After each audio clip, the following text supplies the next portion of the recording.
जय श्री जगन्नाथ तृतीय रजनी मोर अनेक अनेक शुभेच्छा और शुभकामना। तो मिठा मिठार मुझे आरंभ कर मिठा पानर आरंभ करे तो मु मिठा आंबर ही आरंभ कर तो घुगुनी हो जाए दहीबरा पानी रे पका हो जाए तो राति तो आमर बतुरे रखी आपण नेक्स्ट वीडियो देखी थे। तो जो मैंने मो वीडियो देखते तो मुझे गोटे बाउल में सब डेकोरेट करके दहीबरा आलुदम घुगुनी पियाज बादाम आउ सेव पकई देखो केते सुंदर देखा जाउची। तो बाबा आमर जाए पोहला माछ आनी भल भाव भजा होगला। तो गाधुआ आमर कौन कौन सब खाଇବା ହେଇଛି ମୁଁ ଆପଣମାନଙ୍କୁ କହିଦେଉଛି। तो मझिरे आमर बरा भी छणा ହେଇଥିଲା। तो ये भात हो जाइए पोहला माछ भजा ହେଇଛି। तो डाली भी है हरड़ डाली कहीं माछ सहित तो हरड़ डाली टी ना भल लगे। तो पोहला माछ को सोरष दिखाई तरकारी होती।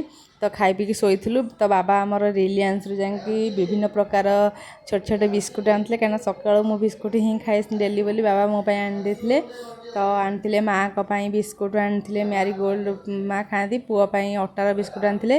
तो राति आमर रुटी होता आउ पिठा होता आउ छणा पनीर तरकारी यही सब खाई आम शोलु। आज रही जय श्री जगन्नाथ।